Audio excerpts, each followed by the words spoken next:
कुछ समय पहले की बात है। एक गांव में एक राजा हुआ करता था जिसकी एक ही बेटी थी और वो बहुत खूबसूरत थी। उसकी खूबसूरती को देख लोग उसके दीवाने हो जाते थे, लेकिन उस राजकुमारी में अपनी खूबसूरती की वजह से बहुत ही ज्यादा घमंड था। वो अपने आगे किसी और को सुंदर देख ही नहीं सकती थी। यहाँ तक कि उसके महल में अगर कोई और दासी सज धज के आती तो राजकुमारी उसे सजा दिया करती थी, क्योंकि राजकुमारी ये बात कभी नहीं चाहती थी कि कोई और उससे ज्यादा खूबसूरत दिखे। एक दिन जब वो महल में टहल रही थी तभी उसे एक दासी नजर आती है, जिसे देखकर राजकुमारी गुस्से से कहती है, तुम्हारी हिम्मत कैसे हुई मुझसे ज्यादा सुंदर दिखने की? राजकुमारी, मैं तो बचपन से ही ऐसी हूँ। ये तुम्हारी आंखें मुझसे ज्यादा सुंदर है और मेरे होते हुए इस दुनिया में मुझसे ज्यादा कोई सुंदर हो, मैं ऐसा बर्दाश्त नहीं कर सकती।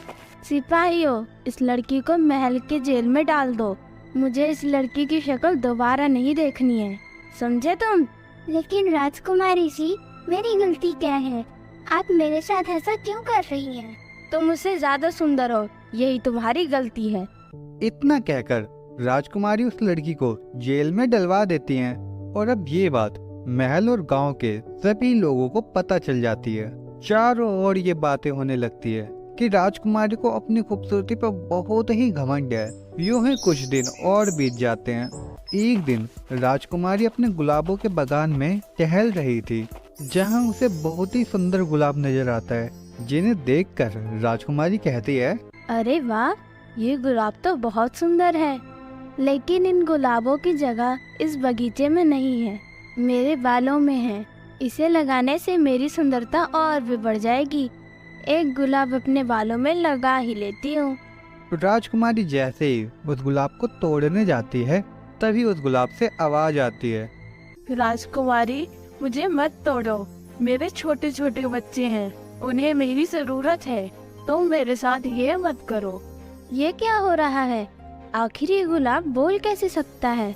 राजकुमारी, हम जादुई गुलाब हैं, हम आपसे बात कर सकते हैं, प्लीज मुझे मत तोड़ो, मेरा परिवार मेरे बिना अधूरा हो जाएगा। क्या ये सच है? एक गुलाब भला कैसे बोल सकता है? खैर, जो भी हो, मुझे तो ये गुलाब अपने बालों में लगाना है और सुंदर दिखना है। ये कहकर राजकुमारी उस गुलाब को तोड़ लेती है। जैसे ही इस गुलाब को राजकुमारी अपने बालों में लगाती है, वैसे ही वो खूबसूरत से बदसूरत हो जाती है। और ये देखकर राजकुमारी कहती है, हे भगवान, ये सब क्या हुआ मुझे? मैं अचानक इतनी काली कैसे हो गई? इतना कहकर राजकुमारी भागते हुए नदी के पास जाती है और अपने चेहरे को पानी में देखते हुए कहती है, अरे मेरा चेहरा, मेरे चेहरे पे इतने दाने कैसे निकल गए और मैं इतनी बूढ़ी कैसे दिखने लगी? राजकुमारी इतना कहती है तभी उसके बालों में लगा जादुई गुलाब कहता है, तुम्हारे साथ जो हुआ है वो बिल्कुल ठीक हुआ है। तुम्हें अपनी इस खूबसूरती पर बहुत घमंड था ना, और तुमने मुझसे मेरा परिवार छीना, और वैसे ही तुम्हारी भी खूबसूरती छीन गई है। अब तुम जिंदगी भर ऐसे ही बदसूरत रहोगी। नहीं नहीं, ऐसा नहीं हो सकता। मुझे माफ कर दो जादुई गुलाब, और मुझे मेरी खूबसूरती लौटा दो। मैं इस बदसूरत चेहरे के साथ जी नहीं पाऊंगी। मुझे माफ कर दो जादुई गुलाब। मुझे माफ करना, ऐसा नहीं होगा। अगर तुम अपनी खूबसूरती चाहती हो तो तुम्हें अच्छे काम करने होंगे, दूसरों की मदद करनी होगी, जब भी तुम ठीक हो पाओगी।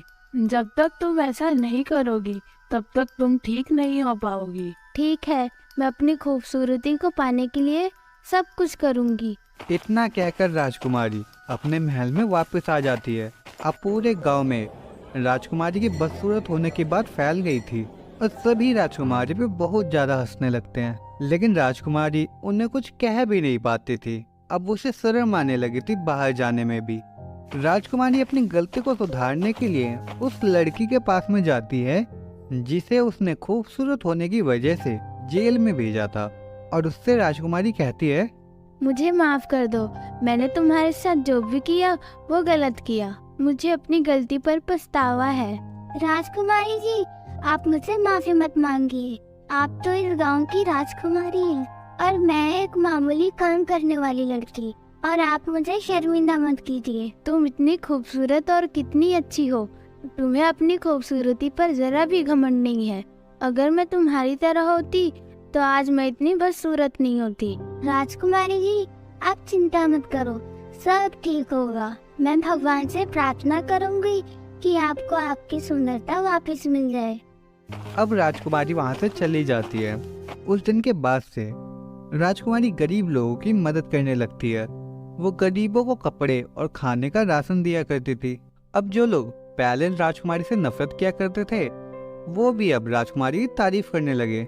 लेकिन ये सब करते हुए राजकुमारी को बहुत ज्यादा दिन हो चुके थे और राजकुमारी अब तक ठीक नहीं हुई थी। और एक दिन फिर से राजकुमारी जादुई गुलाब के पास जाती है और उसे रोते हुए कहती है, जादुई गुलाब, इतना समय हो गया है, तुम्हारे कहने पर मैंने सबकी मदद की, लेकिन अभी तक मुझे मेरी सुंदरता वापस नहीं मिली। मैं क्या करूं? माना कि तुम सबकी मदद कर रही हो, लेकिन यह तुम अपने स्वार्थ के लिए कर रही हो। जब तक तुम अपने सच्चे मन से दूसरों की मदद ना करो, तब तक तुम पहले जैसी नहीं हो पाओगी। उस जादुई गुलाब की बातें सुनकर राजकुमारी वहाँ से चली जाती है। रास्ते में जाते वक्त राजकुमारी को भूख लग जाती है और राजकुमारी के पास खाने के लिए बस एक सेब था। और जैसे ही राजकुमारी उस सेब को खाने ही वाली थी, तभी उसे एक बूढ़े आदमी की आवाज आती है। हे भगवान, वो जोर की भूख लग रही है, कुछ खाने को मिल जाता तो भूख मिट जाती। क्या हुआ? आप यहाँ ऐसे क्यों बैठे हैं?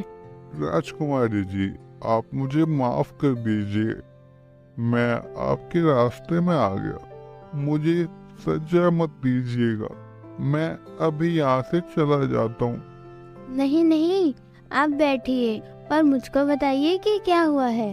राजकुमारी जी, मैंने पिछले कई दिनों से कुछ नहीं खाया है, इसलिए मुझे चक्कर आ गए और मैं यहाँ पर बैठ गया। क्या आपने कुछ भी नहीं खाया? ये ले लीजिए, ये सेब आप खा लीजिए। इतना कहकर राजकुमारी अपना सेब उस बूढ़े आदमी को दे देती है और वो बूढ़ा आदमी अपनी भूख मिटाता है। इतना ही नहीं, वो उस आदमी को अपने साथ महल में भी लेके जाती है और उसे बहुत कुछ खाने को देती है। और खाना खाने के बाद वो बूढ़ा आदमी खाना खाने के बाद राजकुमारी को ढेर सारी दुआएं देता है। अब राजकुमारी दोबारा से एक बार खुद को आईने में देखकर कहती है, अब तो मैंने उम्मीद छोड़ दी है कि मैं पहले जैसी हो पाऊंगी। अब तो मुझे इस काले चेहरे के साथ जिंदगी ही बितानी पड़ेगी। इतना कहकर राजकुमारी सो जाती है। अगली सुबह जब राजकुमारी उठती है तो वो खुद के हाथों को देखकर एकदम ही हैरान हो जाती है, क्योंकि वो पहले जैसी खूबसूरत हो चुकी थी। राजकुमारी दौड़ के आईने के पास जाती है और वो देखती है कि वो वापस से खूबसूरत हो गई थी। राजकुमारी को समझ ही में नहीं आता कि ये सब कैसे ठीक हो गया। जिसके बाद वो जल्दी से उस गुलाब के बागान में जाती है और उस गुलाब से बात करने की कोशिश करती है, लेकिन गुलाब कोई जवाब ही नहीं देता। तभी राजकुमारी को याद आता है कि वो शायद सपना देख रही थी।